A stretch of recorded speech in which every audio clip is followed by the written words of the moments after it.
La plupart des gens vivent comme des pions sur un échiquier dont ils ne connaissent ni les règles, ni les objectifs. Ils bougent, bien sûr. Ils avancent, ils changent de ville, de métier, de partenaire, de rêve. Mais dans le fond, ils ne savent pas pourquoi. Ils réagissent à la vie. Ils vivent dans l'impulsion, l'instant, l'émotion, pas dans la direction. Ils confondent mouvement et progression. Ils pensent que s'agiter, c'est évoluer. Ils enchaînent les décisions improvisées, les projets qui meurent avant d'avoir vécu, les regrets qu'ils enterrent sous la distraction. Mais ce n'est pas de la stupidité, c'est du brouillard. Un brouillard mental, émotionnel, social. Un brouillard qui rend flou tout ce qui devrait être clair. Le brouillard intérieur est l'ennemi numéro 1. Ce brouillard, c'est le bruit dans la tête, les blessures qu'on n'a jamais soignées, les opinions des autres qui polluent ta propre voix, les réseaux sociaux qui bombardent ton attention, les conseils flous, les citations mal comprises, les tendances éphémères. Et dans cette confusion, les gens vivent comme des passagers de leur propre existence. Ils attendent des réponses de l'extérieur. Ils cherchent des coupables, le système, la malchance, les autres. Mais ils ne regardent jamais la source réelle de leur chaos, leur absence de stratégie, leur incapacité à penser clairement, leur addiction à la réaction plutôt qu'à l'anticipation. Il existe une minorité silencieuse, les stratèges. Face à cette masse confuse, il y a une minorité silencieuse, discrète, observatrice. Eux ne cherchent pas à paraître, ils ne veulent pas briller sur la scène, ils veulent tirer les ficelles en coulisses. On les appelle froids, manipulateurs, calculateurs. Mais en réalité, ils sont juste lucides. Ils ne vivent pas pour l'instant, ils vivent pour la conséquence. Leur monde n'est pas celui des émotions, mais celui des trajectoires. Ils ne cherchent pas à tout gagner. Ils cherchent à gagner exactement ce qui compte. Le stratège pense loin pendant que les autres pensent vite. Quand la majorité fonce, le stratège recule. Il prend de la hauteur. Il n'agit pas pour répondre, il agit pour orienter. Il transforme chaque action en mouvement pensé. Le soldat charge, le stratège dirige. Le stratège refuse de confondre vitesse et efficacité. Il préfère le tempo juste au rythme rapide. Il préfère une décision lente mais décisive à 10 décisions précipitées. Sa première force, la maîtrise de soi. Le stratège n'est pas plus intelligent, il est plus maître de lui-même.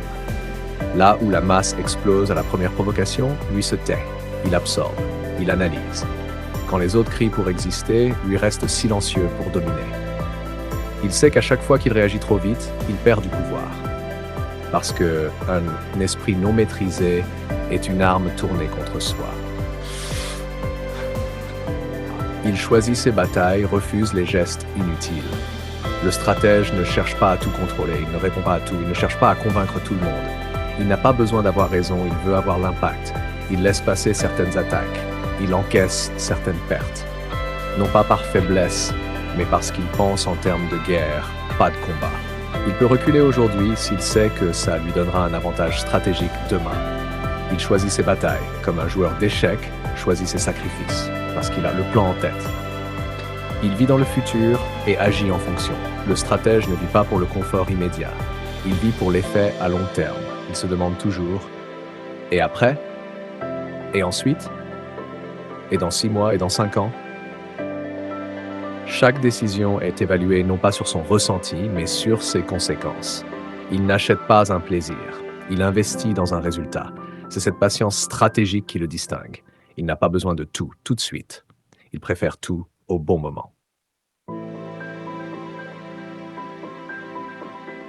L'information est son arme la plus tranchante. Dans un monde où tout le monde parle, le stratège choisit ses mots. Il ne dit pas tout, il ne se montre pas partout. Il ne partage pas ses plans à n'importe qui, parce qu'il sait que ce que tu dis peut être utilisé contre toi. Il comprend que le silence est une arme, que la rareté de l'information crée le mystère, et que dans ce mystère, il y a du pouvoir. Le stratège filtre, il encode, il protège ses intentions. Il agit sans prévenir et frappe dans le silence. Tu ne verras pas le stratège s'annoncer. Il ne parle pas de ce qu'il va faire, il le fait.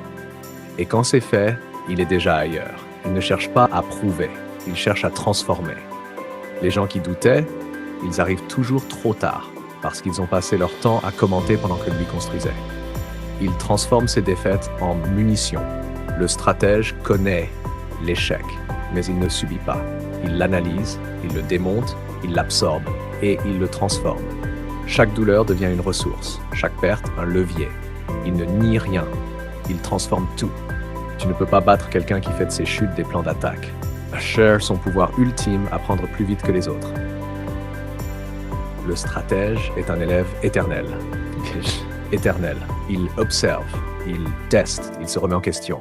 Il évolue plus vite que les autres, non pas parce qu'il est plus doué, mais parce qu'il est plus souple. Il ajuste, il affine. Il n'est jamais figé dans son ego, il n'a pas besoin d'avoir eu raison hier. Il veut avoir raison demain. La stratégie commence par la pensée. Tu veux avancer?